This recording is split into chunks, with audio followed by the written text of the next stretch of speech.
श्री राधा परम धन्य राधा श्री राधा श्री राधा परम धन्य राधा राधा राधा राधा राधा परम धन्य राधा राधा राधा राधा राधा परम धन्य राधा श्री राधा श्री राधा परम धन्य राधा श्री राधा श्री राधा जीवन धन्य राधा श्री राधा श्री राधा जीवन धन्य राधा श्री राधा श्री राधा प्राण धन्य राधा श्री राधा श्री राधा प्राण धन्य राधा श्री राधा श्री राधा हमारो धन्य राधा श्री राधा श्री राधा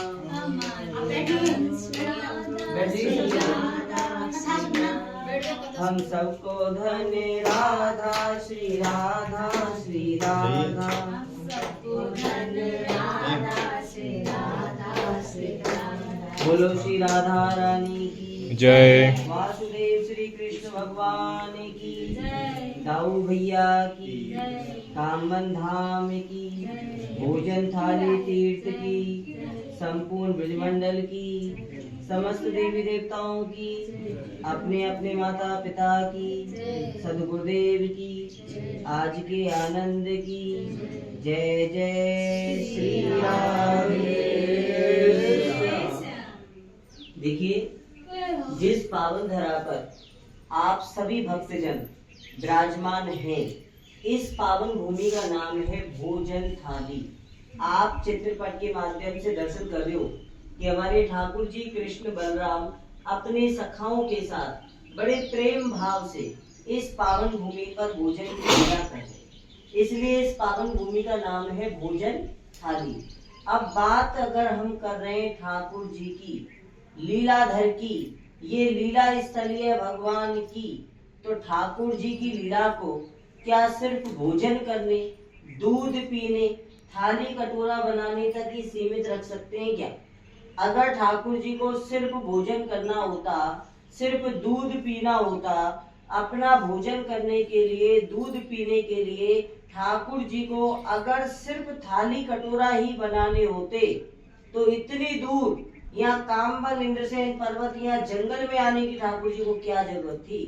5 वर्ष की अवस्था ही हमारे कन्हैया की, छोटो सो लालाओ कन्हैया नंद गांव से इतनी दूर यहाँ कामवन में इंद्रसेन पर्वत पर यहाँ जंगल में ठाकुर जी आए, तो ठाकुर जी के आने का असली कारण क्या है?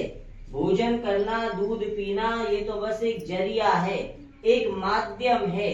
असली कारण जो है ठाकुर जी के आने का वो जुड़ा हुआ है इस शिला से। अगर कोई ये पूछे कि इस पावन धरा पर सबसे ज्यादा प्राचीन चिन्ह कौन सा है, क्या है? ये चिन्ह नहीं है, सबसे ज्यादा प्राचीन चिन्ह ये है, ये शिला। इन पाथर के पात्रों की रचना, इन पाथर के पात्रों में भोजन द्वापर युग में किया है कन्हैया ने।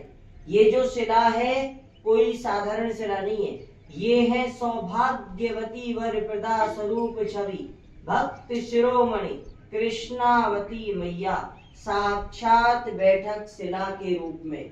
कौन है कृष्णावती मैया? किस युग में जन्म लिया, किस वंश में जन्म लिया, माता रानी को शिला रूप कैसे मिला, माता रानी का भक्ति भाव क्या है, कैसा है, कितना ऊंचा है, जो ठाकुर जी ने माता रानी को सौभाग्यवती सूचक इस पावन धरा पर प्रदान किया है। तो सबसे पहले इस पावन भूमि की प्रकृति को समझिए। जिस पावन भूमि पर आप लोग बैठे हो, भोजन थाली तीर्थ कामवन धाम, ये कोई साधारण भूमि नहीं है। 2 युगों के मिलन की साक्षी है, द्वापर त्रेता। इन पाथर के पात्रों की रचना, इन पाथर के पात्रों में भोजन द्वापर युग में किया है कन्हैया ने। कृष्णावती मैया की लीला आपको हमें ले जाएगी त्रेता युग में। कौन सा युग? त्रेता। भगवान श्री राम का वंश, भगवान श्री राम ने जन्म नहीं लिया था।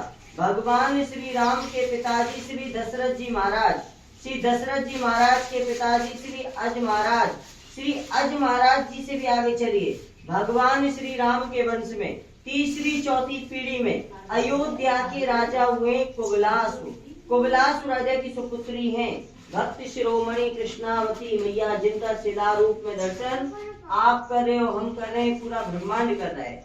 कृष्णावती मैया ने त्रेता युग में भगवान विष्णु की आराधना की, एकादशी व्रत का संकल्प लिया और अपने लिए वरदान मांगा भगवान से कि ठाकुर जी, हे सृष्टि के पालन करता भगवान विष्णु, अगर आप प्रसन्न हो तो ऐसी अचल भक्ति प्रदान करो कि मैं पत्थर की शिला बन जाऊं ठाकुर जी, पत्थर की शिला, और आप बाल रूप में मेरे ऊपर विराजमान होकर के भोजन करो ठाकुर जी। आपके मुखार बिंद से जो झूठन गिरेगी मेरे ऊपर, उस झूठन के स्पर्श से मेरा उद्धार हो ठाकुर जी। भगवान विष्णु बोले कि माता रानी, मैं वंदना करता हूँ आपके भक्ति भाव की, आपका भक्ति भाव वंदनीय है, मैंने आपको ये वरदान दिया तथास्तु, लेकिन मुझे दुख है कि माता रानी त्रेता युग में मैं आपकी ये मनोकामना पूर्ण नहीं कर पाऊंगा। समझ में आ रहा है आप लोगों की? त्रेता युग में मैं आपकी ये मनोकामना पूर्ण नहीं कर पाऊंगा। क्यों? क्योंकि विधि के विधान के अनुसार त्रेता युग में माता रानी मुझे मर्यादा पुरुषोत्तम भगवान श्री राम के रूप में भूमंडल पर अवतरित होना है, मर्यादा के बंधन में मुझे बंधना है। तो इस युग में, त्रेता युग में, तो आपको मेरे चतुर्भुज स्वरूप के दर्शन मिल गए हैं, आप मेरे बैकुंठ धाम में निवास करो। हाँ, मैं आपको वचन देता हूँ माता रानी, भगवान विष्णु त्रेता युग में वचन दे रहे हैं भक्त शिरोमणि कृष्णावती मैया को कि माता रानी मैं आपको वचन देता हूँ, द्वापर युग में जब मैं कन्हैया के रूप में जन्म लूंगा ब्रजमंडल में, तब आप कामवन धाम में, ये कौन सा धाम है? कामवन। कामवन धाम में इंद्रसेन पर्वत पे भोजन स्थली नाम की शिला के रूप में विराजमान होंगी। और माता रानी, मैं नंद गांव से आऊंगा, बड़े भैया बलराम अपनी मित्र मंडली के साथ गौचारण करता हुआ आपके भक्ति भाव को नमन करने हेतु, तो 5 वर्ष की अवस्था ही हमारे कन्हैया की, छोटो सा लाला कन्हैया नंद गांव से पैदल पैदल गैया चराते चराते ठाकुर जी महाराज इस पावन धरा पर पधारे हैं। याद है ठाकुर जी को कि मैंने अपने भक्त को क्या वचन दिया है, लेकिन लीलाधर को अपनी लीला तो रचा नहीं है। तो अपने सखाओं से कह रहे हैं कि देखो भैया, नंद गांव से गैया चराते चराते बहुत दूर आ गए, थक गए हैं। देखो कितना सुंदर रमणीक स्थान है कि चारों तरफ सघन वृक्षों की छाया है, यहीं आराम करेंगे। तो ठाकुर जी महाराज यहीं पर माता रानी की गोद में विराजमान हुए। ठाकुर जी के बड़े भैया बलराम, ठाकुर जी की मित्र मंडली, यहाँ ठाकुर जी माता रानी के चहुओर यहाँ मंडली जमा करके बैठ गए। भोजन की सामग्री जो बना जैसा बना ठाकुर जी अपने घर से लाए, ठाकुर जी के सखाओं पे जो बना जैसा बना ठाकुर जी के सखा लेकर आए। ग्वाल मंडली ठाकुर जी ने यहाँ जमा लिए, लेकिन हमारे ठाकुर जी के पास भोजन करने के लिए उस समय पात्र नहीं थे। तो ठाकुर जी का भाव देखो कि अगर चाहते तो यहाँ जंगल में आए, किसी पेड़ पौधे का दोना पत्तल बना करके भी अपना भोजन ठाकुर जी कर सकते थे, लेकिन ठाकुर जी का भाव क्या था उस समय? इस पावन धरा पर अपना भोजन करने के लिए इन पाथर के पात्रों की जो रचना की है ठाकुर जी ने, ठाकुर जी का भाव, मैं अपने भक्तों की पीढ़ी दर पीढ़ी को सहजता से, सुगमता से अनंत काल तक अपनी भोजन लीला का दर्शन लाभ देना चाहता हूँ। जो भक्त सच्चे मन से, सच्चे भाव से मेरी भोजन लीला का दर्शन लाभ लेंगे, उनके घर परिवार में